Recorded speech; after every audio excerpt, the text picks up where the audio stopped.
ವೀಕ್ಷಕರೇ, ಇವತ್ತಿನ power focus ನಲ್ಲಿ ಎರಡು ವಿಚಾರಗಳ ಬಗ್ಗೆ ಚರ್ಚೆ ಮಾಡೋಣ. ಬಹಳ ಇಂಪಾರ್ಟೆಂಟ್ ಏನು ಅಂತಂದ್ರೆ ಬಿಡದಿ ಟೌನ್ಶಿಪ್ ವಿಚಾರ ಇದೆಯಲ್ಲ, ಈಗ ಇದೊಂಥರ ಹೆಂಗ ಹೋಗಿದೆ ಅಂದ್ರೆ ಬಿಡದಿಯ ಬೈರ್ಮಂಗ್ಲ ಯುದ್ಧ ಭೂಮಿ ತರ ಆಗೋಗಿದೆ. ಸೊ ಇಲ್ಲಿ ರೈತರ ನಡುವೆನೆ ಪರ ವಿರೋಧ ಚರ್ಚೆ ಆಗ್ತದೆ. ಟೌನ್ಶಿಪ್ ಪರವಾಗಿ ಕೆಲವರು, ಟೌನ್ಶಿಪ್ ವಿರುದ್ಧವಾಗಿ ಕೆಲವರು ಪರ ವಿರೋಧ ಚರ್ಚೆಗಳು ನಡೀತಾ ಇದೆ. ಇದೆಲ್ಲದಕ್ಕಿಂತ ಹೆಚ್ಚಾಗಿ ಇದು ಹೇಗಾಗೋಗಿದೆ ಅಂದ್ರೆ DK ವರ್ಸಸ್ HD ಕುಮಾರಸ್ವಾಮಿ ಅವರ ನಡುವಿನ ಪ್ರತಿಷ್ಠೆಯ ಕಣ ಆಗ್ಬಿಟ್ಟಿದೆ. ಇವರಿಬ್ರು ನಡುವೆನೂ ಈಗ ಇದಕ್ಕೋಸ್ಕರ ವಾರ್ ಶುರುವಾಗಿದೆ. ಒಬ್ರು ನಾನು ಡೇಟ್ ಕೊಡ್ತೀನಿ, ವಿಧಾನಸೌಧಕ್ಕೊಂದು 5 ಜನನ ಕರ್ಕೊಂಬಂದು ಚರ್ಚೆ ಮಾಡಿ ಅಂತ ಒಬ್ರು ಹೇಳಿದ್ರೆ, ವಿಧಾನಸೌಧದಲ್ಲಿ ಚರ್ಚೆ ಮಾಡೋದಲ್ಲ, ರೈತರ ನಡುವೆ ಚರ್ಚೆ ಆಗ್ಬೇಕು, ಬೈರ್ಮಂಗ್ಲಕ್ಕೆ ಬನ್ನಿ, ಬೈರ್ಮಂಗ್ಲದಲ್ಲಿ ಚರ್ಚೆ ಮಾಡೋಣ ಅಂತ ಕೆಲವರು ಹೇಳ್ತಿದ್ದಾರೆ. ಕುಮಾರಸ್ವಾಮಿ ಅವರು ಕೂಡ ಅದೇ ಮಾತನ್ನ ಹೇಳಿದ್ರು. ಸೊ ಈಗ ಬೈರ್ಮಂಗಲ ಅಕ್ಷರಶಃ ಯುದ್ಧ ಭೂಮಿ ತರ ಆಗೋಗಿದೆ.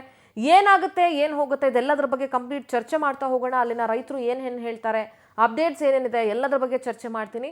ಅದಾದ ನಂತರ ಪರಿಷತ್ ಚುನಾವಣೆಯ ವಿಚಾರವಾಗಿ ಅಡ್ಡ ಮತದಾನ ಏನಾಯ್ತಲ್ಲ, ವಿಜೇಂದ್ರ ಧರ್ಮಸ್ಥಳ ಮಂಜುನಾಥ ಸ್ವಾಮಿ ದರ್ಶನವನ್ನ ಮಾಡಿದ್ದಾರೆ. ಇನ್ನೂ ಸತ್ಯಶೋಧನಾ ವರದಿ ಅವರ ಕೈ ಸೇರಿಲ್ಲ. ಅಲ್ಲಿಯ ಡೆವಲಪ್ಮೆಂಟ್ ಏನಾಗ್ತಾ ಇದೆ ಅನ್ನೋದ್ರ ಬಗ್ಗೆ ಒಂದಷ್ಟು ಚರ್ಚೆ ಮಾಡೋಣ. Let's go for breaking updates.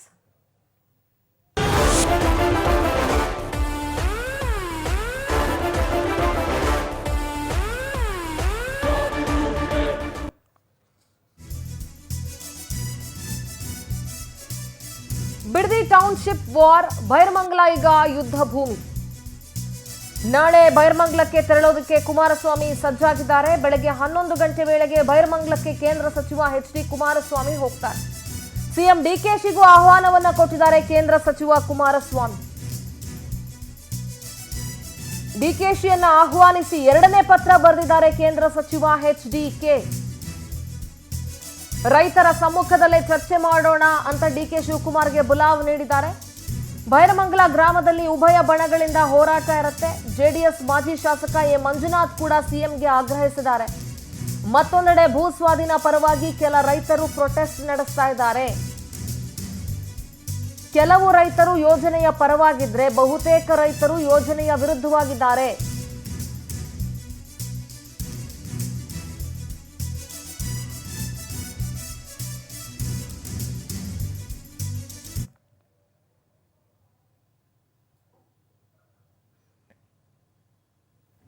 S, ರೈತರ ಸಮ್ಮುಖದಲ್ಲೇ ಚರ್ಚೆ ಮಾಡೋಣ. ವಿಧಾನಸೌಧದಲ್ಲಿ 4 ಗೋಡೆ ಮಧ್ಯೆ ಕುತ್ಕೊಂಡು ಚರ್ಚೆ ಮಾಡಿದ್ರೆ ಆಗಲ್ಲ.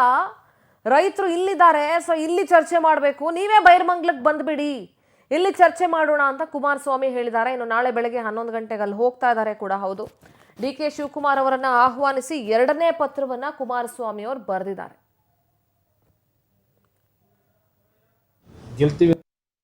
ರೈತರ ಜೊತೆಯಲ್ಲೇ ಕೂತು ಚರ್ಚೆ ಮಾಡೋಕ್ಕೆ ಹೋಗ್ತೀನಿ. ಬಂದರೆ ಅವರು ಬರ್ಬೋದು, ಹೇಳಿದ್ದೀನಿ, ರಿಕ್ವೆಸ್ಟ್ ಮಾಡಿದ್ದೀನಿ. ಬಂದರೆ ಒಳ್ಳೆಯದು. ಇದು ಸ್ಮೂತಾಗಿ ಆಗಬೇಕು. ನಿನ್ನೆಯಿಂದ ಕೆಲವರು ಒಂದು 15-20 ಜನ ಕೂರಿಸಿದ್ದಾರೆ. ಈಗ ಅವರು ಒಂದು ಕಡೆ ನಮಗೆ ಭೂಮಿ ನಾವು ಕೊಡ್ಲಿಕ್ಕೆ ತಯಾರಾಗಿದ್ದೇವೆ ಅಂತೇಳಿ ಅವರೊಂದು 20 ಜನ ಈಗೇನು ನೆನ್ನೆ ರಾತ್ರಿಯಿಂದ ಟೆಂಟ್ ಹಾಕೊಂಡವ್ರಿಗೆ ಅದ್ರ ಎದುರುಗಡೆನೆ. ಅದು ನನಗೆ ಗೊತ್ತಾಗ್ತದೆಲ್ಲ, ಅರ್ಥ ಆಗ್ತದೆ. ಇನ್ನು ಯಾವ ಕಾರಣಕ್ಕೋಸ್ಕರ ಇವೆಲ್ಲ ಒಳಗಡೆ ನಡೀತಿದೆ, ಅದರ ಬ್ಯಾಕ್ಗ್ರೌಂಡ್ ಏನು ಎಲ್ಲ ನಾನು ಅರ್ಥ ಮಾಡ್ಕೊಂಡಿದ್ದೀನಿ. ಇಲ್ಲಿ ನನ್ನ ಪ್ರಶ್ನೆ, ಇಲ್ಲಿ ಶಿವಕುಮಾರ್ ಅವರ ಈ ರಾಜ್ಯದ ಮುಖ್ಯಮಂತ್ರಿಗಳ ವಿರುದ್ಧ ನನ್ನ ಹೋರಾಟ ಅಲ್ಲ ಇದು. ಇಲ್ಲಿ ರೈತರು ಒಂದು ಬಾರಿ ನನ್ನ ಹತ್ರ ಬಂದು ರಿಕ್ವೆಸ್ಟ್ ಏನು ಮಾಡಿದ್ರು, ಈಗ ಒಂದು 7 ತಿಂಗಳಿದ್ದೆ. ಅದರ ಆಧಾರದ ಮೇಲೆ ರೈತರು ನಾವು ಭೂಮಿ ಕೊಡ್ಲಿಕ್ಕೆ ತಯಾರಾಗಿಲ್ಲ ಅನ್ನೋದು ಮೆಜಾರಿಟಿ ಒಪಿನಿಯನ್ ಏನಿದೆ. ಅವರ ಹೋರಾಟ 450-470 ದಿವಸ ಆಗೋಗಿದೆ. ಈಗ ಅವರ ಒಂದು ಅಹವಾಲಿಗೋಸ್ಕರವಾಗಿ ನಾನು ಇದಕ್ಕೆ ಇಂಟರ್ಫಿಯರ್ ಆಗಿದ್ದೀನಿ. ನಾನು ಪರವೂ ಇಲ್ಲ, ವಿರೋಧವೂ ಇಲ್ಲ, ರೈತರ ಪರವಾಗಿದ್ದೀನಿ. ರೈತರು ಕೊಡ್ಲಿಕ್ಕೆ ತಯಾರಾಗಿಲ್ಲ ಅನ್ನೋದು ಮೆಜಾರಿಟಿ ಒಪಿನಿಯನ್. ಕುಮಾರಸ್ವಾಮಿಯವರು ಮೊನ್ನೆ ಮುಖ್ಯಮಂತ್ರಿಗಳಿಗೆ ಪತ್ರ ಬರೆದು ಆಹ್ವಾನ ಮಾಡಿದ್ದಾರೆ. ಬೈರಮಂಗಲ ಈ ಜಾಗದಲ್ಲಿ ಚರ್ಚೆ ಆಗಲಿ, ಈ ಜಾಗದಲ್ಲಿ ನ್ಯಾಯ ಸಿಗಬೇಕು. ರೈತರು ಹೋರಾಟ ಮಾಡ್ತಿದ್ದಾರೆ, ಸುಮಾರು 475 ದಿವಸದಿಂದ ಹೋರಾಟ ಮಾಡ್ತಿದ್ದಾರೆ. ಕುಮಾರಸ್ವಾಮಿಯವರು ಹಲವಾರು ಬಾರಿ ಬಂದು ಇವ್ರಿಗೆ ಧೈರ್ಯ ಹೇಳಿದ್ದಾರೆ. ಸೊ ಆ ಹಿನ್ನೆಲೆಯಲ್ಲಿ ಮಾನ್ಯ ಮುಖ್ಯಮಂತ್ರಿಗಳು ಏನು ವಿಧಾನಸೌಧಕ್ಕೆ ಕರೆದ್ರು, ವಿಧಾನಸೌಧದಲ್ಲಿ ಏನಿದೆ ಚರ್ಚೆ ಮಾಡೋದು, ರೈತರ ಹತ್ರ ಚರ್ಚೆ ಮಾಡೋಣ ಅಂತೇಳಿ ಅವರು ದಿನಾಂಕ ನಿಗದಿ ಮಾಡಿಕೊಂಡು ಅವ್ರ ಪತ್ರ ಬರೆದು, ಮತ್ತೊಂದು ಪತ್ರವನ್ನು ಬರೆದು ನಾಳೆ ಇಲ್ಲಿಗೆ ಆಹ್ವಾನ ಮಾಡಿದ್ದಾರೆ. ಸೊ ನಾಳೆ ಕುಮಾರಸ್ವಾಮಿ ಬರ್ತಿದ್ದಾರೆ. ಇದೇ ಜಾಗದಲ್ಲಿ ಇರ್ತಾರೆ. ಯಾವ ಯೋಜನಾ ಪ್ರದೇಶಕ್ಕೆ ಹೋಗಿ ಏನು ಉಪಯೋಗ ಇಲ್ಲ. ಇದೇ ಜಾಗದಲ್ಲಿ ಎಲ್ಲಾ ರೈತರುಗಳನ್ನು ಕೂಡ ಬರಕ್ ಹೇಳಿದ್ದೀವಿ. ನಿಜವಾದ ರೈತರು, ನಿಜವಾದ ಭೂಮಿಯನ್ನ ಕಳ್ಕೊಳ್ತೀವಿ ಅನ್ನುವಂತ ಆತಂಕದಲ್ಲಿ ಇರ್ತಕ್ಕಂಥ ರೈತರು ಹೋರಾಟ ಮಾಡ್ತಾ ಇರ್ತಕ್ಕಂಥ ರೈತರು ಅವ್ರ ಕುಟುಂಬ ನಾಳೆ ಎಲ್ಲ ಇಲ್ಲಿ ಸೇರ್ತಾರೆ. ನಾನೇ ವೇದಿಕೆ ಹಾಕ್ಸ್ತಾ ಇದ್ದೀನಿ, ಬರ್ಲಿ, ಅವ್ರಿಗೂ ಆದಂತ ಚೇರ್ ಖಾಲಿ ಇರ್ತದ, ಅವ್ರು ಬಂದು ಈ ವೇದಿಕೆಯಲ್ಲಿ ಇಬ್ರು ಕುತ್ಕೊಂಡು ಬಿಜೆಪಿ ಸ್ನೇಹಿತರನ್ನು ಕೂಡ ಆಹ್ವಾನ ಮಾಡಿದೀವಿ, ಅವರು ಬಂದ್ರು ಬರ್ಲಿ, ಹೋರಾಟಗಾರರು ಬಂದ್ರು ಬರ್ಲಿ, ಎಲ್ಲಾರು ಕುತ್ಕೊಂಡು ಚರ್ಚೆ ಮಾಡೋಣ. ನನಗೇನೋ ಅವರು ಖಂಡಿತ ಬರ್ತಾರೆ ಅನ್ಕೊಂಡಿದೀನಿ. ಯಾಕೆಂದ್ರೆ ಇದು ಅವ್ರಿಗೆ ಇತ್ಯರ್ಥ ಆಗ್ಬೇಕು, ಅವರು ಸುಲಲಿತವಾಗಿ ಮುಂದೆ ಸರ್ಕಾರ ನಡೆಸ್ಕೊಂಡು ಹೋಗ್ಬೇಕು. ಇದರಿಂದ ಯಾಕೆ ಅವ್ರ ಸರ್ಕಾರಕ್ಕೆ ಕೆಟ್ಟ ಹೆಸರು ಬಂದು ಇದನ್ನ ಇತ್ಯರ್ಥ ಮಾಡಿದ್ರೆ ಅವ್ರಿಗೂ ಒಳ್ಳೆ ಹೆಸರು ಬರ್ತದೆ ಅನ್ನುವಂತ ಭಾವನೆ. ಕುಮಾರಸ್ವಾಮಿ ಅವರು ನೋಡಿ, ಇಲ್ಲಿ ರೈತರ ನಡುವೆನೇ ರಾಜಕೀಯ ನಡೀತಾ ಇದೆ. ಒಂದಷ್ಟು ಜನ ರೈತರು ಯೋಜನೆಯ ಪರವಾಗಿದ್ದೀವಿ, ನಮ್ಮ ಭೂಮಿಯನ್ನ ಕೊಟ್ಟು ಮಾರೋದಕ್ಕೆ ರೆಡಿ ಆಗಿದ್ದೀವಿ ನಾವು ಅಂತ ಹೇಳ್ತಾ ಇದ್ರೆ, ಮತ್ತೊಂದಷ್ಟು ಜನ ರೈತರು ಇದರ ವಿರೋಧ ಇದ್ದಾರೆ. ಈ ಪರ ವಿರೋಧ ರೈತರ ಫೈಟ್ ಇದೆಯಲ್ಲ, ಇದು ತಾರಕಕ್ಕೆ ಏರ್ತಾ ಇದೆ. ಇವತ್ತು ಈ ಯೋಜನೆಯ ಪರವಾಗಿರುವಂತಹ ರೈತರು ಪ್ರೊಟೆಸ್ಟ್ ಕೂಡ ನಡೆಸಿದ್ದಾರೆ. ಯೋಜನೆ ವಿರೋಧಿಸಿರುವ ರೈತರಿಗೆ ಇದನ್ನು ಬೆಂಬಲಿಸಲು ಬಂದಿದಂತಹ ಮುಖಂಡರು, ರೈತ ಮುಖಂಡರಿಗೆ ಯೋಜನೆ ಪರ ಇರುವಂತಹ ರೈತರು ಕ್ಲಾಸ್ ತಗೊಂಡಿದ್ದಾರೆ, ಮುತ್ತಿಗೆ ಹಾಕಿದ್ರು, ಹೊರಗಡೆಯಿಂದ ಬಂದು ಗೊಂದಲ ಸೃಷ್ಟಿ ಮಾಡಬೇಡಿ ಅಂತ ಕಿಡಿಕಾರಿದ್ರು. ಯೋಜನೆ ನಮಗ್ ಬೇಕು, ವಿರೋಧ ಮಾಡೋದಕ್ಕೆ ನೀವ್ ಯಾರು ಅಂತ ಪ್ರಶ್ನೆ ಮಾಡಿದ್ರು. ರೈತ ಮುಖಂಡ ವಿರುದ್ಧ ಭೂಸ್ವಾಧೀನ ಪರ ಇರುವಂತಹ ರೈತರು ಕಿಡಿಕಾರಿದ್ರು, ಕಾರಿಗೆ ಮುತ್ತಿಗೆ ಹಾಕಿ ಆಕ್ರೋಶ ವ್ಯಕ್ತಪಡಿಸಿದ್ರು. ಪೊಲೀಸರು ಮಧ್ಯಪ್ರವೇಶ ಮಾಡಬೇಕಾಯಿತು.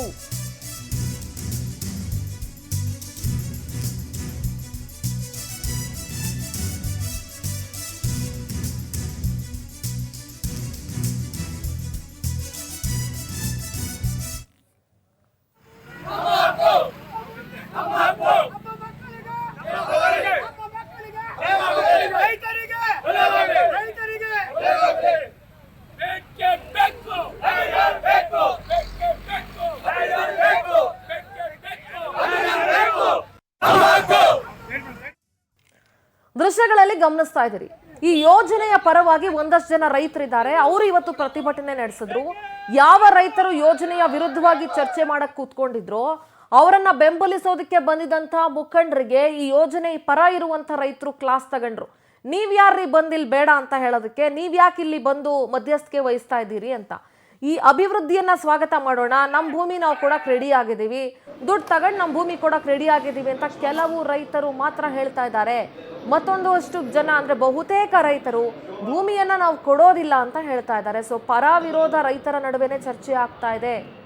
ಹೀಗಾಗಿ ಸರ್ಕಾರಕ್ಕೆ ಏನಾಗ್ಬಿಟ್ಟಿದೆ ಅಂತ ಹೇಳಿದ್ರೆ, ನೋಡ್ರಿ, ರೈತರಲ್ಲಿ ಒಗ್ಗಟ್ಟಿದ್ದು ಒಮ್ಮತದ ನಿರ್ಧಾರ ತಗೊಂಡು ಬೇಡ ಅಂತ ಹೇಳಿದಿದ್ರೆ ಸರ್ಕಾರಗಳಿಗೆ, ಯಾವ ಸರ್ಕಾರಗಳಿಗೂ ಇಷ್ಟು ಧೈರ್ಯ ಬರ್ತಾ ಇರಲಿಲ್ಲ ಯೋಜನೆಗೆ ಮುಂದುವರಿಯೋದಕ್ಕೆ. ಆದರೆ ರೈತರ ನಡುವೆನೆ ಎರಡೆರಡು ಮನಸ್ಥಿತಿ ಇರೋದ್ರಿಂದ, ಅಥವಾ ಪರ ವಿರೋಧ ಇರೋದ್ರಿಂದ, ಅರ್ಧ ಜನ ಕೊಡ್ತೀವಿ ಅಂತ ಇನ್ನರ್ಧ ಜನ ಕೊಡಲ್ಲ ಅಂತ ಇರೋದ್ರಿಂದ, ಸರ್ಕಾರ ಆಬ್ವಿಯಸ್ಲಿ ಯಾರು ಕೊಡ್ತೀವಿ ಅಂತ ಹೇಳ್ತಾ ಇದ್ದಾರೋ ಅವ್ರು ಕೊಡ್ತೀವಿ ಅಂತ ಹೇಳ್ತಾ ಇದ್ದಾರೆ, ಹಾಗಾಗಿ ನಾವು ತಗೋತಾ ಇದ್ದೀವಿ ಅಂತ ಹೇಳುತ್ತೆ. ಸೊ ಇದೇ ವಿಚಾರವಾಗಿ ನಮ್ಮ ರೈತರನ್ನ ನಮ್ಮ ಪ್ರತಿನಿಧಿ ಪ್ರವೀಣ್ ಮಾತಾಡ್ಸಿದ್ದಾರೆ. ಏನೇನು ಹೇಳಿದ್ದಾರೆ ಬನ್ನಿ ಕೇಳಿಸ್ಕೊಂಡು. ಬಿಡದಿ ಟೌನ್ಶಿಪ್ನ ಜಟಾಪಟಿ ದಿನದಿಂದ ದಿನಕ್ಕೆ ಜೋರಾಗ್ತಾ ಇರುವಂಥದ್ದು. ಒಂದು ಕಡೆ ರೈತರು ಯೋಜನೆ ವಿರುದ್ಧವಾಗಿ ಪ್ರತಿಭಟನೆ ಮಾಡ್ತಾರೆ, ಮತ್ತೊಂದು ಕಡೆ ರೈತರು ಯೋಜನೆ ಆಗಲೇಬೇಕು ಅಂತೇಳಿ ಹೋರಾಟವನ್ನು ಮಾಡ್ತಾ ಇರುವಂಥದ್ದು. ಯಾವುದೇ ಕಾರಣಕ್ಕೂ ಸರ್ಕಾರ ಯೋಜನೆಯನ್ನು ಕೈ ಬಿಡಬಾರ್ದು, ನಮಗೆ 20 ವರ್ಷದಿಂದ ಸಾಕಷ್ಟು ಸಮಸ್ಯೆ ಆಗಿದೆ, ಹಾಗಾಗಿ ಯೋಜನೆಯನ್ನು ಮಾಡಬೇಕು ಅಂತೇಳಿ ಬೈರಮಂಗಲದಲ್ಲಿ ಪ್ರತಿಭಟನೆಯನ್ನು ಮಾಡ್ತಾ ಇರುವಂಥದ್ದು. ನೀವು ಕೂಡ ಇದೀಗ ದೃಶ್ಯಗಳಲ್ಲಿ ನೋಡ್ಬೋದು. ಬಿಡದಿಯಲ್ಲಿ ಒಂದು ಕಡೆ ರೈತರು ವಿರೋಧವಾಗಿ ಪ್ರತಿಭಟನೆ ಮಾಡ್ತಿದ್ದಾರೆ, ಮತ್ತೊಂದು ಕಡೆ ನಮ್ಮ ಭೂಮಿ ನಾವು ಹಕ್ಕು, ನಾವು ನಮ್ಮ ಭೂಮಿಯನ್ನು ಯೋಜನೆಗೆ ಕೊಡ್ತೀವಿ, ಹಾಗಾಗಿ ಯೋಜನೆಯನ್ನು ಸರ್ಕಾರ ಮಾಡಲೇಬೇಕು ಅಂತೇಳಿ ಕೂಡ ಬೈರಮಂಗಲ ಗ್ರಾಮದಲ್ಲಿ ರೈತರುಗಳು ಪೆಂಡಲನ್ನು ಹಾಕೊಂಡು ಧರಣಿಯನ್ನು ಮಾಡ್ತಾ ಇರುವಂಥದ್ದು. ಒಂದಷ್ಟು ಜನ ರೈತರುಗಳು ಪ್ರತಿಭಟನೆ ಮಾಡಿದ್ರೆ, ನನ್ನ ಜೊತೆ ರೈತರ ಮುಖಂಡರಿದ್ದಾರೆ, ಅವನು ಕೂಡ ಮಾತಾಡಿಸುವಂಥ ಕೆಲಸ ಮಾಡೋಣ. ಸರ್, ಒಂದು ಕಡೆ ವಿರೋಧವಾಗಿ ರೈತರು ಪ್ರತಿಭಟನೆ ಮಾಡ್ತಾ ಇದ್ದಾರೆ, ಮತ್ತೊಂದು ಕಡೆ ಪರವಾಗಿ ನೀವು ಕೂಡ ರೈತರು ಪ್ರತಿಭಟನೆ ಮಾಡ್ತಾ ಇದ್ದೀರಿ, ಏನು ಸರ್ ಉದ್ದೇಶ? ವಿರೋಧವಾಗಿ ಮಾಡ್ತಾ ಇದ್ರೂ ನಾವೇನು ತೊಂದರೆ ಕೊಡೋಕೆ ಹೋಗಿಲ್ಲ. ಅಲ್ಲಿ ರಾಜಕೀಯ ಉಟ್ಕೋತು ತುಂಬ. ಈ ರಾಜಕಾರಣಿಗಳಿದ್ದಾರೆ, ಕುಮಾರಸ್ವಾಮಿ ಅವರು ಭಾಳ ಸುಳ್ಳು ಹೇಳೋಕ್ಕೆ ಶುರು ಮಾಡಿಬಿಟ್ಟಿದ್ದಾರೆ. ಅವ್ರು ಹೇಳ್ತಕ್ಕಂಥ ಸುಳ್ಳುಗಳೆಲ್ಲ ನಿಜ ಮಾಡೋಕ್ಕೆ ಶುರು ಮಾಡಿಬಿಟ್ಟಾರೆ. ಅವ್ರು ಹೇಳ್ತಾರೆ ಇಲ್ಲಿ ಹೆಣ್ಮಕ್ಳು ಕಷ್ಟ ನೋಡಿದೆ ನಾನು ಟೌನ್ಶಿಪ್ ಮಾಡಿದೆ ಅಂತ. ಯಾರು ಹೋಗಿರುತ್ತೆ ಹೆಣ್ಮಕ್ಳುಗಳು ಟೌನ್ಶಿಪ್ ಮಾಡಿ ಅಂತ? ಇಂಥ ಮಾತು ಹೇಳ್ಬೋದಾ? 40% ಕೊಡ್ತಾಯಿದ್ದೆ ಅವ್ರಿಗೆ ಅಂತ. ಆಮೇಲೆ ಹೆಣ್ಮಕ್ಳು ಬೇಡ ನೋವು ಬಿಟ್ಬಿಟ್ರಂತೆ. ಆವಾಗ ಅರ್ಧ ಎಕರೆಯವರು 1 ಎಕರೆಯವ್ರಿಗೆ ಭಾಳ ತೊಂದರೆ ಆಗುತ್ತಂತೆ. ಅವತ್ತಿರಲಿಲ್ವಾ? ಈ ಸುಳ್ಳು ಹೇಳಬಾರ್ದು. ಅವರು ಸುಳ್ಳು ಹೇಳಿ ಟೌನ್ಶಿಪ್ ಅವರ ಇಂಚಿಂಚು ಎಲ್ಲ ಮಾಹಿತಿ ನಮ್ಮಲ್ಲ ಇದೆ. ಅವ್ರು ಟೌನ್ಶಿಪ್ ಮಾಡೋದು DLF ದುಡ್ಡು ಹಾಕ್ಸ್ಕೊಂಡು ಕ್ಯಾನ್ಸಲ್ ಮಾಡೋದು ಕ್ಯಾನ್ಸಲ್ ಆಗಿಲ್ಲ. ಇದುವರೆಗೂ ಅವರು ಕ್ಯಾಬಿನೆಟಲ್ಲಿ ಅಪ್ರೂವಲ್ ಆಗಿರ್ತಕ್ಕಂಥ ಆದೇಶ ಅದೇ ಹೊರತು ಕ್ಯಾನ್ಸಲ್ ಆಗಿರೋ ಆದೇಶ ಇಲ್ಲ. 2018, 19, 19 ಇದೇ ಬೈರ್ಮಂಗಲದಲ್ಲಿ ನಾನು ಮಾಡ್ತೀನಿ ಅದನ್ನು, ನಾನು ಟೌನ್ಶಿಪ್ ಅಂತ. ಮತ್ತು 2006ರಲ್ಲಿ ಪ್ರಾಜೆಕ್ಟ್ ಆಗಿ 2007ರಲ್ಲಿ ದುಡ್ಡು ಹಾಕ್ಸ್ಕೊಂಡು 2008, 2009ರಲ್ಲಿ 50 ಎಕರೆ ಜಮೀನು ದುಡ್ಡು ಹೆಂಗೆ ಮಾಡಿ 45 ಎಕರೆ ಜಮೀನು ಹೆಂಗೆ ಮಾಡಿದ್ರು. ದಿವಸಕ್ಕೂ ಒಂದೊಂದು ಬಣ್ಣ ಕೊಡ್ತಾರಲ್ಲ ಸ್ವಾಮಿ ಅವರು. ನಾಳೆ ಕುಮಾರಸ್ವಾಮಿ ಅವರು ಬೈರ್ಮಂಗಲಕ್ಕೆ ಬರ್ತಾ ಇದ್ದಾರೆ, ಅಧಿಕೃತವಾಗಿ ಪಂಥಾಹ್ವಾನನ ಕೊಟ್ಟಿರುವಂಥದ್ದು. ಕುಮಾರಸ್ವಾಮಿ ಅವರು ಬಂದಂಥ ಸಂದರ್ಭದಲ್ಲಿ ನೀವು ಯಾವ ರೀತಿ ಕೇಳಬೇಕು ಅನ್ನೋ ಇಚ್ಛೆ ಇದೆ, ಯಾವ ರೀತಿ ಅಂತ ಹೇಳಿ ಸರ್? ನಾವು ಕುಮಾರಸ್ವಾಮಿ ಅವರು ರೈತರ ಭಾವನೆ ಮೇಲೆ ಆಟ ಆಡ್ತಾವ್ರೆ. ಆ ಬಾರಮ್ಮ, ನಮ್ಮ ಅಮ್ಮ ಹೇಳ್ಬಿಟ್ಲು, ನಮ್ಮ ಅಕ್ಕ ಹೇಳ್ಬಿಟ್ಟಿದ್ಲು, ನಾನು ತೆಗೆದ್ಬಿಟ್ಟು. ಯಾರು ಹೇಳಿದ್ರು ಸ್ವಾಮಿ ನಿಮಗೆ? ಎಲ್ಲ ಇದ್ರ ಮೇಲೇ ರಾಜಕೀಯ ಮಾಡ್ತಾ ಇದ್ರಲ್ಲ, ರೈತರನ್ನೆಲ್ಲ ತುಳಿದು ಏಕಾಯ್ತು ನೋಡಿ. ಒಕ್ಕಲಿಗತನ ಅನ್ನೋದೇ ಅರ್ಥ ಇಲ್ವಲ್ಲ ನಿಮ್ಮ ಬಾಯಲ್ಲಿ. ನಿಮ್ಮ ಹತ್ರ ಯಾರು ಬಂದಿದ್ರು ಟೌನ್ಶಿಪ್ ಮಾಡು ಅಂತ? ಯಾರು ಬಂದಿದ್ರು?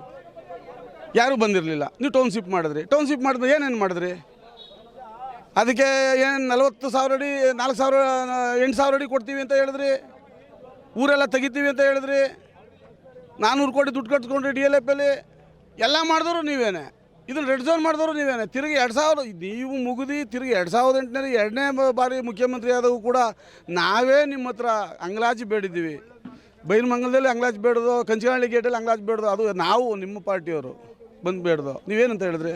ಏಯ್ ನಾನು ಕನಸು ಸುಮ್ಮನೆ ಮಾಡೋಣ ಅಂತ ಅಂದ್ರಿ. ಇವಾಗ ಯಾಕೆ ವಿರೋಧ ಮಾಡ್ತೀರಿ? ಕೂತ್ಕೊಂಡು ಮಾತಾಡಿ, ಸರ್ಕಾರದ ಬಗ್ಗೆ ಸರ್ಕಾರ ಹತ್ರ ಕೂತ್ಕೊಂಡು ಮಾತಾಡಿ ಇದನ್ನು ಪರಿಹರಿಸಿ.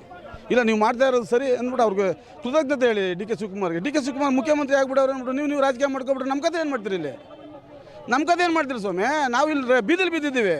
ನನ್ನ ಮಕ್ಕಳು ಅಭಿವೃದ್ಧಿ ಕಡೆ ಹೋಗೋದು ಬೇಡವೇ? ನಾನು ಹೊಲ ಕೂತ್ಕೊಂಡೇ ಕೂತ್ಕೊಳ್ಳೋಣ?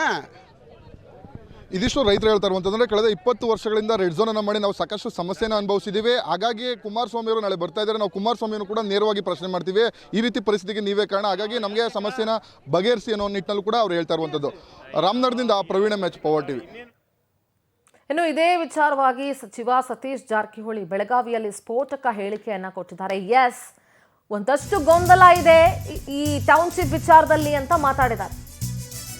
ಬಿಡದಿ ಟೌನ್ಶಿಪ್ ಪರ ಮತ್ತು ವಿರುದ್ಧ ರೈತರ ಹೋರಾಟ ನಡೀತಾ ಇದೆ. ಈ ಬಗ್ಗೆ ಸಿಎಂ ಮತ್ತು ಪಕ್ಷದ ಅಧ್ಯಕ್ಷರು ಹಾಗೂ ಹೈಕಮಾಂಡ್ ನಿರ್ಧಾರ ಮಾಡುತ್ತೆ ಅಂತ ಹೇಳಿದ್ದಾರೆ. ಹಾಗಾದ್ರೆ ಭೂಸ್ವಾಧೀನ ಪ್ರಕ್ರಿಯೆ ಆರಂಭ ಮಾಡೋದಕ್ಕೆ ಕ್ಯಾಬಿನೆಟ್ ಅಲ್ಲಿ ಸಮ್ಮತಿ ಇಲ್ವಾ ಅನ್ನೋ ಪ್ರಶ್ನೆ ಮೂಡ್ತಾ ಇದೆ.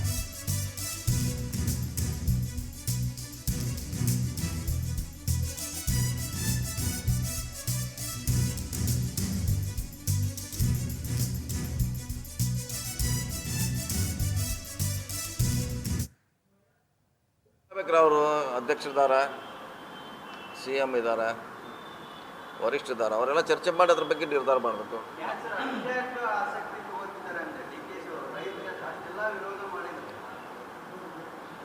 ನೋಡೋಣ, ಈಗಾಗಲೇ ಅದ್ರ ಬಗ್ಗೆ ಸಾಕಷ್ಟು ಪರ ವಿರೋಧ ಸುಮಾರು ಚರ್ಚೆ ನಡೆದಿದೆ. ಅವ್ರು ನಮ್ಮ CM ಅವ್ರು ಹೇಳೋದು ಹಿಂದಿನ ಸರ್ಕಾರದಲ್ಲಿ ಆಗಿತ್ತು, ಅವ್ರು ಯಾಕೆ ಮಾಡಿಲ್ಲ ಅನ್ನೋದು ಅವರ ವಾದ. ನೀವು ರದ್ದು ಮಾಡಬೇಕಿತ್ತಲ್ಲ, ಈಗ ಯಾಕೆ ಮಾಡ್ತಾ ಇಲ್ಲ ಅಂತ ಅವ್ರ ವಾದ. ಸೊ ಗೊಂದಲ ಅಂತ ಇದೆ. ಅದು ಹೆಂಗೆ ವರಿಷ್ಠ ಪರಿಹಾರ ಮಾಡ್ತಾರೆ ನೋಡೋಣ. ಪೊಲಿಟಿಕಲ್ ಕರೆಸ್ಪಾಂಡೆಂಟ್ ಆನಂದ್ ನೇರ ಸಂಪರ್ಕದಲ್ಲಿ ಜಾಯ್ನ್ ಆಗ್ತಾ ಇದ್ದಾರೆ. Very good evening Anand.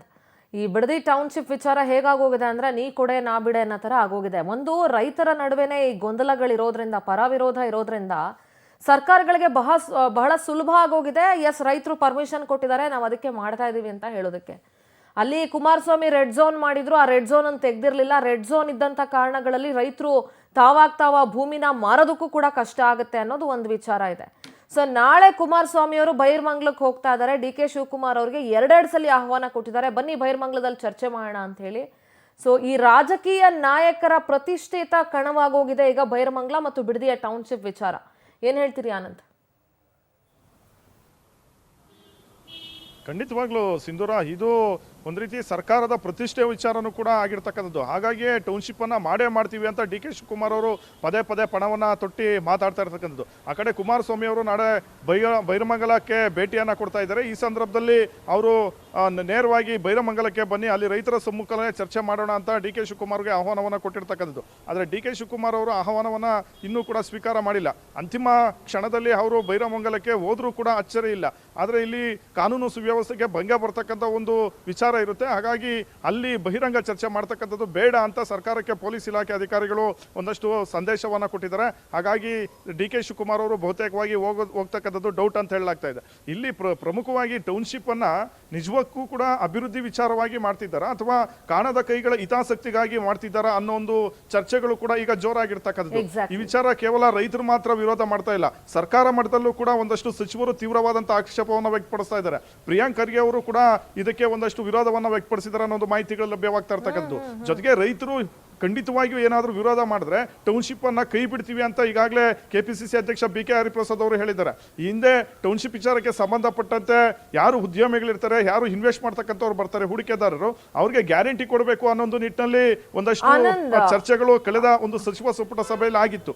ಆಗ ಆನಂದ್, ಇನ್ನೊಂದು ಪ್ರಶ್ನೆ, ಈ ಟೌನ್ಶಿಪ್ ಜಟಾಪಟಿಯ ವಿಚಾರ ಕಾಂಗ್ರೆಸ್ನ ಹೈಕಮಾಂಡ್ಗೂ ರೀಚ್ ಆಗಿದೆ ಅನ್ನುವಂಥ ಇನ್ಫಾರ್ಮೇಶನ್ಸ್ ಇತ್ತು. ಹೈಕಮಾಂಡ್ ತನಕ ಹೋಗಿದೆ ವಿಚಾರ. ರೈತರ ವಿರುದ್ಧ ಹೋದ್ರೆ ಸರ್ಕಾರಕ್ಕೆ ಡ್ಯಾಮೇಜ್ ಆಗುತ್ತೆ, ಮುಂದಿನ ಚುನಾವಣೆ ಸಂದರ್ಭದಲ್ಲಿ ಡ್ಯಾಮೇಜ್ ಆಗುತ್ತೆ ಅನ್ನೋ ವಿಚಾರಗಳೆಲ್ಲವೂ ಕೂಡ ಹೈಕಮಾಂಡ್ಗೆ ಹೋಗಿದೆ ಅನ್ನುವಂಥ ಮಾಹಿತಿಗಳಿತ್ತು. ಸೊ ಈಗ ಎಲ್ಲೋ ಒಂದು ಕಡೆ ಕ್ಯಾಬಿನೆಟ್ ಅಲ್ಲೇ ಈ ಟೌನ್ಶಿಪ್ಗೆ ಒಪ್ಪಿಗೆ ಸಿಕ್ಕಿಲ್ವಾ ಅನ್ನೋ ಪ್ರಶ್ನೆ ಮೂಡ್ತಾ ಇದೆ. ಯಾಕೆಂದ್ರೆ ನೀವು ಹೇಳ್ದಂಗೆ ಬಹಳ ಜನ ಶಾಸಕರುಗಳು, ಸಚಿವರುಗಳು ಕೂಡ ಈ ಟೌನ್ಶಿಪ್ ವಿಚಾರಕ್ಕೆ ಇನ್ನೂ ಸಮ್ಮತಿಯನ್ನ ನೀಡಿಲ್ಲ. ಅದಕ್ಕೆ ತಕ್ಕಂಗೆ ಇವತ್ತು ಸತೀಶ್ ಜಾರಕಿಹೊಳಿ ಕೂಡ ಹೇಳಿದ್ದಾರೆ, ಎಸ್ ಈ ವಿಚಾರದಲ್ಲಿ ಗೊಂದಲ ಇದೆ, ನೋಡೋಣ ಹೈಕಮಾಂಡು ಮತ್ತು ಅಧ್ಯಕ್ಷರು ಸಿಎಂ ಎಲ್ಲ ಡಿಸೈಡ್ ಮಾಡ್ತಾರೆ ಅಂತ ಹೇಳಿ. ಎಲ್ಲೋ ಒಂದ್ ಕಡೆ ಡಿ ಕೆ ಶಿವಕುಮಾರ್ ಅವರ ಪ್ರತಿಷ್ಠೆಗೋಸ್ಕರ ಇದನ್ನ ನಡೆಸ್ತಾ ಇದ್ದಾರೆ ಅಂತ ಅನ್ಸುತ್ತಾ? ಆ ರೀತಿ ಇದನ್ನ ವ್ಯಾಖ್ಯಾನಿಸಬಹುದಾ, ಹೇಗೆ ಆನಂದ್? ಸದ್ಯದ ಒಂದು ರಾಜಕೀಯ ಲೆಕ್ಕಾಚಾರಗಳನ್ನು ನೋಡ್ತಾ ಇದ್ರೆ ಸಿಂಧೂರ, ಪ್ರಮುಖವಾಗಿ ಡಿ ಕೆ ಶಿವಕುಮಾರ್ ಅವರೇ ಈ ವಿಚಾರವನ್ನು ಪ್ರತಿಷ್ಠೆಯಾಗಿ ತೆಗೆದುಕೊಂಡಿದ್ದಾರೆ ಅನ್ನೋ ಒಂದು ವಿಚಾರಗಳು ಈಗ ಬರ್ತಾ ಇರ್ತಕ್ಕಂಥದ್ದು. ಯಾಕೆಂದ್ರೆ ಹಿಂದೆ ಮಾಜಿ ಸಿಎಂ ಸಿದ್ದರಾಮಯ್ಯನವರು ಸಿಎಂ ಆಗಿದ್ದಂಥ ಒಂದು ಸಂದರ್ಭದಲ್ಲಿ ಕ್ಯಾಬಿನೆಟ್ ಮುಂದೆ ಈ ವಿಚಾರ ಬಂದಂಥ ಒಂದು ವಿಚಾರನೂ ಕೂಡ ಇತ್ತು. ಆಗ ಟೌನ್ಶಿಪ್ ವಿಚಾರವಾಗಿ ರೈತರ ಒಂದು ಬಹಳಷ್ಟು ಒಂದು ವಿರೋಧ ಇದೆ, ಈ ವಿಚಾರದಲ್ಲಿ ಬಹಳಷ್ಟು ಎಚ್ಚರಿಕೆ ನಡೆಯನ್ನು ಅನುಸರಿಸಬೇಕು ಅಂತ ಆ ಟೌನ್ಶಿಪ್ಗೆ ಅಪ್ರೂವಲ್ ಅನ್ನು ಕೊಡೋದಕ್ಕೆ ಸಿದ್ದರಾಮಯ್ಯನವರು ಹಿಂದೇಟನ ಆಗಿದ್ರು. ಆದ್ರೆ ಈಗ ಡಿ ಕೆ ಶಿವಕುಮಾರ್ ಅವರು ಬಂದಂಥ ಸಂದರ್ಭ ಬೇರೆ ಸುಮಾರು ಒಂದು 3 ಹಳ್ಳಿಗಳಲ್ಲಿ ಭೂ ಸ್ವಾಧೀನಕ್ಕೆ ಒಂದು ರೀತಿ ಅಧಿಸೂಚನೆಯನ್ನು ಹೊರಡಿಸಲಾಗಿರ್ತಕ್ಕಂಥದ್ದು. ಇದು ರೈತರ ಆಕ್ರೋಶಕ್ಕೆ ಮಾತ್ರವಲ್ಲ, ಸರ್ಕಾರ ಮಟ್ಟದಲ್ಲಿ ಒಂದಷ್ಟು ನಾಯಕರ ಆಕ್ರೋಶಕ್ಕೂ ಕೂಡ ಕಾರಣವಾಗಿರ್ತಕ್ಕಂಥದ್ದು. ಈ ವಿಚಾರವನ್ನು ಹೈಕಮಾಂಡ್ ನಾಯಕರು ಕೂಡ ಬಹಳಷ್ಟೊಂದು ಸೂಕ್ಷ್ಮವಾಗಿ ಗಮನಿಸ್ತಾ ಇದ್ದಾರೆ. ಯಾವುದೇ ರೀತಿಯ ಒಂದು ಆತುರದ ನಿರ್ಧಾರವನ್ನು ತೆಗೆದುಕೊಳ್ಳಬಾರದು ಅನ್ನೋ ಒಂದು ಲೆಕ್ಕಾಚಾರದಲ್ಲೂ ಕೂಡ ಹೈಕಮಾಂಡ್ ನಾಯಕರು ಇರ್ತಕ್ಕಂಥದ್ದು. ಯಾಕಂದ್ರೆ ಮುಂದೆ ಸ್ಥಳೀಯ ಸಂಸ್ಥೆಗಳ ಚುನಾವಣೆ ಬರುತ್ತೆ, ಹಾಗೆ 2028 ವಿಧಾನಸಭೆ ಎಲೆಕ್ಷನ್ ಇದೆ, 29ಕ್ಕೆ ಲೋಕಸಭೆ ಚುನಾವಣೆ ಇದೆ. ಈ ಚುನಾವಣೆಗಳ ಮೇಲೆ ಏನಾದರೂ ಎಫೆಕ್ಟ್ ಬೀಳಬಹುದಾ ಅನ್ನೋ ಒಂದು ಆತಂಕನೂ ಕೂಡ ಹೈಕಮಾಂಡ್ ನಾಯಕರಿಗೆ ಇರ್ತಕ್ಕಂಥದ್ದು. ಹಾಗಾಗಿ ಯಾವುದೇ ರೀತಿಯ ಒಂದು ಆತುರದ ನಿರ್ಧಾರವನ್ನು ತೆಗೆದುಕೊಳ್ಳಬಾರದು, ಎಚ್ಚರಿಕೆ ನಡೆಯನ್ನು ಅನುಸರಿಸತಕ್ಕಂಥ ಒಂದು ನಿಟ್ಟಿನಲ್ಲಿ ಮುಂದಾಗಬೇಕು ಅಂತ ಹೈಕಮಾಂಡ್ ನಾಯಕರು ಕೂಡ ಸ್ಪಷ್ಟವಾದಂತಹ ಒಂದು ಸೂಚನೆಯನ್ನ ಕೊಟ್ಟಿದ್ದಾರೆ. ಹೀಗಾಗಿ ಡಿ ಕೆ ಶಿವಕುಮಾರ್ ಅವರು ರೈತರನ್ನ ವಿಶ್ವಾಸಕ್ಕೆ ತೆಗೆದುಕೊಳ್ತಕ್ಕಂಥ ಒಂದು ಪ್ರಯತ್ನಕ್ಕೂ ಕೂಡ ಮುಂದಾಗಿರ್ತಕ್ಕಂಥದ್ದು. ಈ ನಡುವೆ ಕುಮಾರಸ್ವಾಮಿ ಅವರು ಎಂಟ್ರಿ ಕೊಟ್ಟಿದ್ದಾರೆ. ಇದು ರೈತರಿಗೆ ಒಂದಷ್ಟು ಬಲವನ್ನು ತುಂಬಿದ್ರು ಕೂಡ ಸರ್ಕಾರಕ್ಕೆ ಒಂದಷ್ಟು ಇಕ್ಕಟ್ಟಿನ ಒಂದು ಪರಿಸ್ಥಿತಿನೂ ಕೂಡ ನಿರ್ಮಾಣ ಆಗಿರ್ತಕ್ಕಂಥದ್ದು. ಯಾವಾಗ ಇದು ರಾಜಕೀಯ ತಿರುವನ್ನ ಪಡೆದುಕೊಳ್ತೋ ಆಗ ಟೌನ್ಶಿಪ್ ವಿಚಾರ ಏನಿದೆ ಇದು ಎರಡು ಆಡಳಿತ ಮತ್ತು ಪ್ರತಿಪಕ್ಷಗಳ ನಡುವೆ ಒಂದು ತೀವ್ರವಾದಂತಹ ಜಟಾಪಟಿಗೂ ಕೂಡ ಕಾರಣವಾಗಿರ್ತಕ್ಕಂಥದ್ದು. ಜೊತೆಗೆ ಬಹಿರಂಗವಾಗಿ ಪಂಥಾಹ್ವಾನವನ್ನು ಕೂಡ ಡಿ ಕೆ ಶಿವಕುಮಾರ್ ಮತ್ತು ಎಚ್ ಡಿ ಕುಮಾರಸ್ವಾಮಿ ಅವರು ಪರಸ್ಪರ ಕೊಟ್ಟುಕೊಳ್ತಾ ಇದ್ದಾರೆ. ಸದ್ಯ ಇಂಥ ಒಂದು ಸ್ಥಿತಿಯಲ್ಲಿ ಸ್ಮೂತ್ ಆಗಿ ಇದನ್ನ ಹ್ಯಾಂಡಲ್ ಮಾಡಬೇಕು ಅನ್ನೋದು ನಿಟ್ಟಿನಲ್ಲೂ ಕೂಡ ಡಿ ಕೆ ಇದನ್ನೇನಾದ್ರೂ ರೈತರನ್ನು ತೀವ್ರ ವಿರೋಧದ ನಡುವೆ ಇದೆಲ್ಲದರ ನಡುವೆ ಆನಂದ್, ರೈತರ ಸೋಗಿನಲ್ಲಿ ಇವರು ಕಾರ್ಯಕರ್ತರ ಮೂಲಕ ಏನಾದರೂ ಈ ರೀತಿ ಗಲಾಟೆಗಳನ್ನ ಮಾಡಿಸೋದು ಅಥವಾ ಪರ ವಿರೋಧ ಚರ್ಚೆಗೆ ರೈತರ ಸೋಗಿನಲ್ಲಿ ಕಾರ್ಯಕರ್ತರನ್ನ ಬಿಡುವಂತ ಕೆಲಸ ಏನಾದರೂ ಆಗ್ತಾ ಇದೆಯಾ, ಹೇಗೆ? ಬಿಕಾಸ್ ನಂಬಕ್ಕಾಗಲ್ಲ, ರಾಜಕೀಯಕ್ಕೋಸ್ಕರ ಡಿ ಕೆ ಶಿವಕುಮಾರ್ ಇರ್ಬೋದು, ಸಿಎಂ ಇರ್ಬೋದು, ಅಥವಾ ಎಚ್ ಡಿ ಕುಮಾರಸ್ವಾಮಿ ಅವರು ಇರ್ಬೋದು, ಏನು ಬೇಕಾದರೂ ಮಾಡ್ತಾರೆ ಅಂತದನ್ನು ಬೇಕಾದಷ್ಟು ಎಕ್ಸಾಂಪಲ್ಗಳನ್ನು ನೋಡ್ಬಿಟ್ಟಿದ್ದೇವೆ ನಾವು. ಅಂದರೆ ಇಲ್ಲಿ ಪ್ರಮುಖವಾಗಿ ನಿಜಕ್ಕೂ ಕೂಡ ರೈತರು ಭೂಮಿಯನ್ನು ಕೊಡೋದಕ್ಕೆ ಸಿದ್ಧವಾಗಿದ್ದಾರಾ ಇಲ್ವಾ ಅನ್ನೋದನ್ನು ಕೂಡ ಇಲ್ಲಿ ಕೂಲಂಕುಷವಾಗಿ ಪರಿಶೀಲನೆ ಮಾಡಬೇಕಾಗುತ್ತೆ. ಸದ್ಯಕ್ಕೆಲ್ಲ ರೈತರು ಅವ್ರದ್ದು ಒಂದು ಸ್ವಲ್ಪ ಜಮೀನಲ್ಲಿ ಬೆಳೆ ಬೆಳೆಯೋಕ್ಕೆ ಸಾಧ್ಯವಾಗೋದಿಲ್ಲ, ಇನ್ನೂ ಒಂದು ಕೆಲವು ಕಡೆ ಕಲುಷಿತ ನೀರು ಬರ್ತಾ ಇದೆ, ಅಲ್ಲಿ ವಾತಾವರಣ ಹದಗೆಟ್ಟಿದೆ, ಬೆಳೆಯನ್ನು ಬೆಳೆಯೋಕ್ಕಾಗ್ತಿಲ್ಲ ಅಂತ ಒಂದು ರೈತರು ಭೂಮಿಯನ್ನು ಕೊಡೋದಕ್ಕೆ ಮುಂದೆ ಬಂದಿದ್ದಾರೆ ಹೊರತು ಯಾರು ಈಗ ಕೃಷಿಯನ್ನು ಮಾಡ್ತಾ ಇದ್ದಾರೆ ಬಹುತೇಕವಾಗಿ ಆ ರೈತರು ವಿರೋಧವನ್ನು ವ್ಯಕ್ತಪಡಿಸ್ಕೊಂಡು ಬರ್ತಾ ಇರ್ತಕ್ಕಂಥದ್ದು. ಜೊತೆಗೆ ಇಲ್ಲಿ ಸರ್ಕಾರ ಪರಿಹಾರವನ್ನು ಏನು ಕೊಡೋದಕ್ಕೆ 2,36,00,000 ಎಕರೆಗೆ ಕೊಡೋದಕ್ಕೆ ತೀರ್ಮಾನವನ್ನು ಮಾಡಿಕೊಂಡಿದೆ. ಆ ಪರಿಹಾರ ಕೂಡ ಸಾಲ್ತಾ ಇಲ್ಲ ಅನ್ನೋ ಒಂದು ವಿಚಾರವನ್ನು ಕೂಡ ಕೆಲವು ರೈತರು ಪ್ರಸ್ತಾಪ ಮಾಡ್ತಾ ಇದ್ದಾರೆ. ಹೀಗಾಗಿ ಮುಂದೆ ಸರ್ಕಾರ ಒಂದು ಯಾವ ನಿರ್ಧಾರವನ್ನು ತೆಗೆದುಕೊಳ್ಳುತ್ತೆ ಅನ್ನೋದನ್ನ ಕಾದು ನೋಡಬೇಕಾಗುತ್ತೆ. ಜೊತೆಗೆ ಇಲ್ಲಿ ಪಕ್ಷದ ಒಂದು ಅಭಿಪ್ರಾಯವನ್ನು ಕೂಡ ಗಂಭೀರವಾಗಿ ಡಿ ಕೆ ಶಿವಕುಮಾರ್ ಅವರು ಪರಿಗಣಿಸಿದ್ದಾರೆ ಅಂತಾನೆ ಹೇಳ್ಬೋದು. ಜೊತೆಗೆ ಹೈಕಮಾಂಡ್ ನಾಯಕರು ಕೂಡ ಈ ವಿಚಾರವಾಗಿ ಎಂಟ್ರಿ ಕೊಟ್ಟಿದ್ದಾರೆ.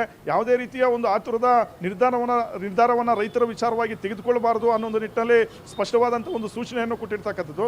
ಏನೇ ಒಂದು ಟೌನ್ಶಿಪ್ ಮಾಡಿದ್ರು ಕೂಡ ರೈತರನ್ನ ವಿಶ್ವಾಸಕ್ಕೆ ತೆಗೆದುಕೊಂಡೇ ಮಾಡಬೇಕು ಅನ್ನೋ ಈಗ ಕಾಂಗ್ರೆಸ್ ಪಕ್ಷದಲ್ಲಿ ಇರ್ತಕ್ಕಂಥದ್ದು. Anand, if at all suppose ಏನಾದ್ರೂ ರೈತರು ಒಪ್ಪಿಗೆನೆ ಕೊಟ್ಟಿಲ್ಲ ಅಂತ ಇಟ್ಕೊಳ್ಳಿ, ವಿಶ್ವಾಸಕ್ಕೆ ಪಡ್ಕೊಳ್ಳುವಲ್ಲಿ ಸರ್ಕಾರ ಫೇಲ್ಯೂರ್ ಆಯ್ತು ಅಂತ ಇಟ್ಕೊಳ್ಳಿ, ಈಗೇನು 3 ಗ್ರಾಮಗಳನ್ನ ಭೂಸ್ವಾಧೀನ ಮಾಡೋದಕ್ಕೆ ಒಂದು ಅಧಿಸೂಚನೆಯನ್ನ ಹೊರಡಿಸಿದ್ದಾರೆ.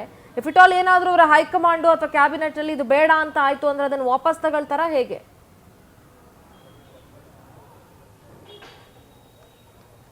ಖಂಡಿತವಾಗ್ಲೂ ಸಿಂಧೂರ, ಈಗ ಪಕ್ಷದ ಒಂದು ನಿರ್ಧಾರದ ಮೇಲೆ ಇರ್ತಕ್ಕಂಥದ್ದು. ಯಾಕೆಂದ್ರೆ ಅಷ್ಟು ಸುಲಭವಾಗಿ ಈಗ ರೈತರು ಕೂಡ ಜಮೀನನ್ನ ಬಿಟ್ಕೊಡೋದಕ್ಕೆ ರೆಡಿ ಇಲ್ಲ. ಜೊತೆಗೆ ಕೇಂದ್ರ ಸಚಿವ ಕುಮಾರಸ್ವಾಮಿ ಅವರು ಎಂಟ್ರಿ ಆಗಿರ್ತಕ್ಕಂಥ ಒಂದು ಹಿನ್ನೆಲೆಯಲ್ಲಿ ಟೌನ್ಶಿಪ್ ಪ್ರಕರಣ ಒಂದು ಗಂಭೀರ ಸ್ವರೂಪವನ್ನು ಕೂಡ ಪಡೆದುಕೊಳ್ತಾ ಇರ್ತಕ್ಕಂಥದ್ದು. ಜೊತೆಗೆ ರಾಜ್ಯಾದ್ಯಂತ ಕೆಲವು ರೈತ ಸಂಘಟನೆಗಳು ಕೂಡ ತೀವ್ರವಾದಂತಹ ಆಕ್ಷೇಪವನ್ನ ವ್ಯಕ್ತಪಡಿಸ್ತಾ ಇದ್ದಾರೆ. ಕೆಲವು ಸಂಘಟನೆಗಳು ಕೂಡ ರೈತರ ಹೋರಾಟಕ್ಕೆ ಬಹಿರಂಗವಾಗಿ ಬೆಂಬಲವನ್ನ ಕೊಡ್ತಾ ಇರ್ತಕ್ಕಂಥದ್ದು. ಇದು ಒಂದು ರೀತಿ ಈ ಸರ್ಕಾರಕ್ಕೆ ಮತ್ತೆ ಡಿ ಕೆ ಶಿವಕುಮಾರ್ ಅವರಿಗೆ ಇಕ್ಕಟ್ಟಿನ ಪರಿಸ್ಥಿತಿ ಆಗಿರ್ತಕ್ಕಂಥದ್ದು. ಅದರಲ್ಲೂ ಕೂಡ ಸಿದ್ದರಾಮಯ್ಯ ಆದಿಯಾಗಿ ಬಹುತೇಕ ಕೆಲವು ಸಚಿವರು ಶಾಸಕರುಗಳು ಕೂಡ ಈ ಟೌನ್ಶಿಪ್ಗೆ ವಿರೋಧವನ್ನ ವ್ಯಕ್ತಪಡಿಸ್ತಾ ಇರ್ತಕ್ಕಂಥದ್ದು. ಡಿ ಕೆ ಶಿವಕುಮಾರ್ ಅವರ ಕನಸಿಗೆ ಒಂದಷ್ಟು ಹಿಂದೇಟು ಅಂದ್ರೆ ಒಂದು ಪೆಟ್ಟು ಬೀಳ್ತಕ್ಕಂಥ ಒಂದು ಸಾಧ್ಯತೆಗಳು ಕೂಡ ಇದೆ. ಈ ನಡುವೆ ಸರ್ಕಾರ ಏನಾದರೂ ಹೈಕಮಾಂಡ್ ಏನಾದರೂ ಸೂಚನೆ ಕೊಟ್ಟಿದ್ದೇ ಆದ್ರೆ ಆ ಟೌನ್ಶಿಪ್ ಯೋಜನೆಯನ್ನ ಡಿ ಕೆ ಶಿವಕುಮಾರ್ ಅವರು ಕೈ ಬಿಡ್ತಕ್ಕಂಥ ಒಂದು ಸಾಧ್ಯತೆಗಳು ಕೂಡ ಇರ್ತಕ್ಕಂಥದ್ದು. ಆದ್ರೆ ಇಲ್ಲಿ ಪ್ರಮುಖವಾಗಿ ಆ ಒಂದು ಪ್ರದೇಶವನ್ನ ರೆಡ್ ಝೋನ್ ಆಗಿ ಘೋಷಣೆ ಮಾಡಿರ್ತಕ್ಕಂಥ ಹಿನ್ನೆಲೆಯಲ್ಲಿ ರೈತರು ಮಾರಾಟ ಮಾಡೋದಕ್ಕೂ ಸಾಧ್ಯವಾಗೋದಿಲ್ಲ. ಹಾಗಾಗಿ ಮುಂದೆ ಕಾನೂನಾತ್ಮಕವಾಗಿ ಯಾವ ರೀತಿ ಆ ಜಮೀನನ್ನ ರೈತರಿಗೆ ಬಿಟ್ಟುಕೊಡ್ಬೇಕು ಅಥವಾ ಆ ಜಮೀನನ್ನ ಏನಾದರೂ ಟೌನ್ಶಿಪ್ಗೆ ಯಾವ ರೀತಿ ಬಳಕೆ ಮಾಡ್ಕೊಳ್ಬೇಕು ಅನ್ನೋದು ನಿಟ್ಟಿನಲ್ಲಿ ಕಾನೂನಿನ ಸಲಹೆಯನ್ನು ಕೂಡ ಪಡೆದುಕೊಳ್ಬಹುದು. ಒಂದಷ್ಟು ರೈತರು ಕೋರ್ಟ್ ಮೊರೆ ಹೋದಂತ ಸಂದರ್ಭದಲ್ಲಿ ಟೌನ್ಶಿಪ್ ವಿಚಾರ ಇನ್ನಷ್ಟು ಮುಂದಕ್ಕೆ ಹೋಗ್ತಕ್ಕಂಥ ಸಾಧ್ಯತೆಗಳು ಕೂಡ ಇದೆ. All right Anand, thank you ನಿಮ್ಮೆಲ್ಲ ಡೀಟೇಲ್ಸ್ಗಾಗಿ. ನಮ್ಮ ರಾಮನಗರ ಪ್ರತಿನಿಧಿ ಪ್ರವೀಣ್ ಕೂಡ ಸಂಪರ್ಕದಲ್ಲಿ ಜಾಯ್ನ್ ಆಗ್ತಾರೆ. Thank you Anand, thank you for your all details, complete ಡೀಟೇಲ್ಸ್ಗಾಗಿ. ಎಸ್ ಪ್ರವೀಣ್, ಸದ್ಯ ಅಲ್ಲಿ ಹೇಗಿದೆ? ಇವತ್ತು ಪ್ರತಿಭಟನೆ ಕೂಡ ಇತ್ತು. ರೈತರು ಏನ್ ಹೇಳ್ತಾ ಇದ್ದಾರೆ? ಪರ ವಿರೋಧ ಚರ್ಚೆ ಆಗ್ತಾ ಇದೆ, ರೈತರ ನಡುವೆನೇ ರಾಜಕೀಯ ನಡೀತಾ ಇದೆ. ಅದಕ್ಕೀಗ ಕುಮಾರಸ್ವಾಮಿ ಅವರು ನಾಳೆ ಬೈರ್ಮಂಗ್ಲಕ್ಕೆ ಬರೋದಕ್ಕೆ ಕೂಡ ಸಿದ್ಧವಾಗಿದ್ದಾರೆ. ಪ್ರವೀಣ್, ಖಂಡಿತ ಸಿಂಧೂರ, ನೀವು ಹೇಳ್ದಂಗೆ ಬೈರ್ಮಂಗ್ಲ ನಿಜಕ್ಕೂ ಕೂಡ ಒಂದ್ ರೀತಿ ಯುದ್ಧ ಭೂಮಿ ಆಗಿರುವಂತದ್ದು. ಕಳೆದ 470 ದಿನಗಳಿಂದ ಏನೋ ಯೋಜನೆ ವಿರುದ್ಧವಾಗಿ ರೈತರು ಪ್ರತಿಭಟನೆ ನಡೆಸ್ತಾ ಇದ್ರು. ಇವತ್ತು ಏಕಾಏಕಿ ಯೋಜನೆಯ ಪರವಾಗಿ ಒಂದಷ್ಟು ಜನ ರೈತರುಗಳು ಬೀದಿಗಿಳಿದಿರುವಂತದ್ದು. ಏನೋ ಯೋಜನೆ ವಿರುದ್ಧ ರೈತರು ಏನೋ ಪ್ರತಿಭಟನೆ ನಡೆಸ್ತಾ ಇದ್ರೆ ಅದರ ಸ್ಥಳದಿಂದ 100 ಮೀಟರ್ ದೂರದಲ್ಲೇ ಅವರು ಕೂಡ ಒಂದು ಪೆಂಡಲ್ ಅನ್ನ ಹಾಕೊಂಡು ಇವತ್ತಿನಿಂದ ನಾವು ಯೋಜನೆಯ ಪರವಾಗಿದ್ದೇವೆ, ಯಾವುದೇ ಕಾರಣಕ್ಕೂ ಸರ್ಕಾರ ಯೋಜನೆಯನ್ನ ನಿಲ್ಲಿಸಬಾರ್ದು ಅಂತೇಳಿ ಒಂದು ಧರಣಿಯನ್ನ ಆರಂಭ ಮಾಡಿರುವಂತದ್ದು. ಇದು ಒಂದ್ ರೀತಿ ರಾಜಕೀಯ ಜಟಾಪಟಿಗೂ ಕೂಡ ಬಿಡದಿಯ ಟೌನ್ಶಿಪ್ ಸಾಕ್ಷಿಯಾಗಿರುವಂತದ್ದು.